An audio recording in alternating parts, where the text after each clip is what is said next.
Assalamualaikum warahmatullahi wabarakatuh. Saya Sinta Dwita. Di sini saya akan menjelaskan tentang toksikokinetik. Apa itu toksikokinetik? Toksikokinetik atau farmakokinetik adalah ilmu yang mempelajari kinetika zat toksik atau pengaruh tubuh terhadap zat toksik. Terdiri dari sederetan proses yang sering disingkat dengan ADME, yaitu absorpsi, distribusi, metabolisme, dan ekskresi.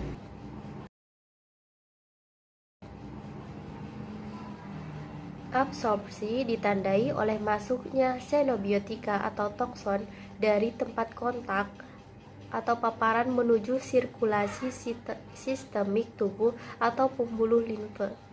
Absorpsi didefinisikan sebagai jumlah xenobiotika yang mencapai sistem sirkulasi sistemik dalam bentuk tidak berubah.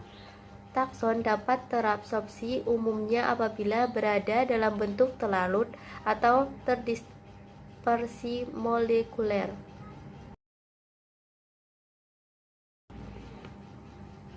Distribusi merupakan darah. Ia bersama darah akan diedarkan atau didistribusikan ke seluruh tubuh.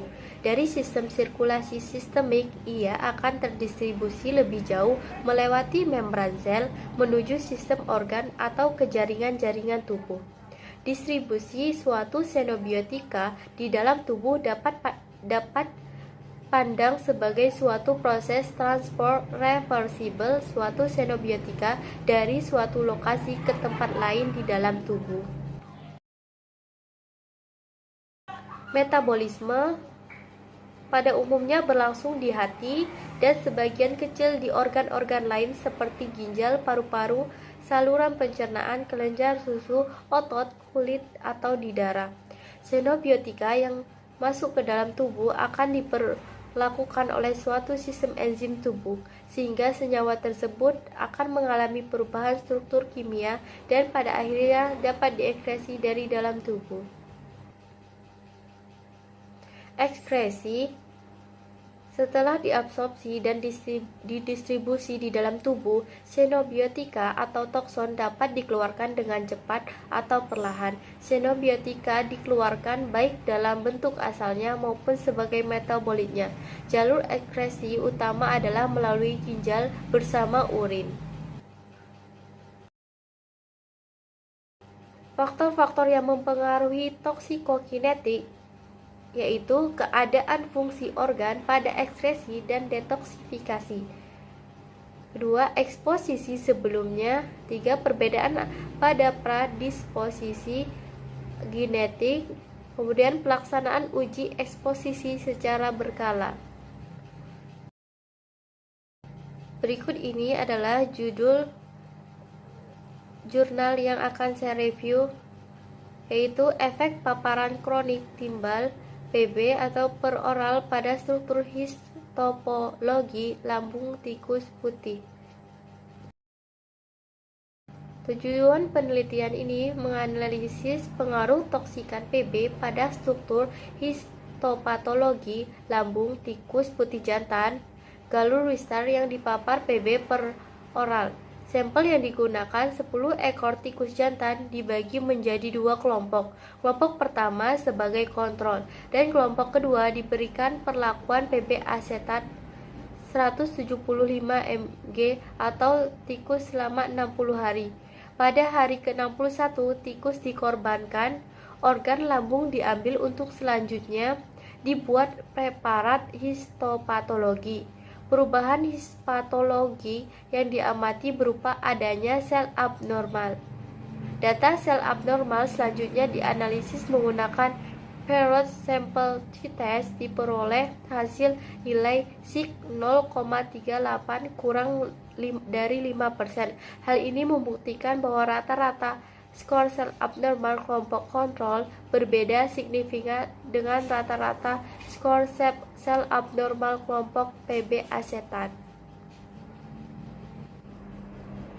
Berikut ini adalah rata-rata hasil scoring sel abnormal.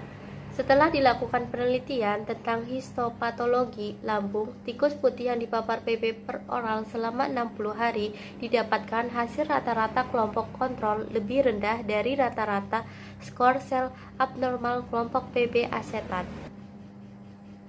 Hasil uji paired sample t-test. Dari perhitungan uji paired sample t-test diperoleh hasil nilai sig 0,038. Karena nilai sig 0,038 kurang dari 5%, maka H1 diterima, yang berarti rata-rata skor sel abnormal kelompok kontrol berbeda signifikan dengan rata-rata skor sel abnormal kelompok PB asetat. Kelompok kontrol dan kelompok PB asetat menunjukkan perbedaan sel abnormal antara kelompok kontrol dengan kelompok PB asetat. Perbedaan ini ditandai dengan lebih banyaknya sel abnormal pada kelompok PB asetat.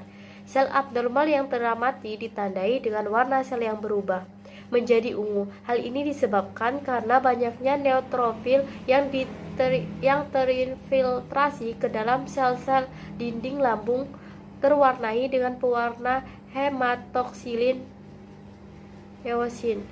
Banyaknya neutrofil menunjukkan abnormalitas sel-sel dinding lambung, sementara sel normal ditandai dengan warna sel merah muda dengan inti yang transparan.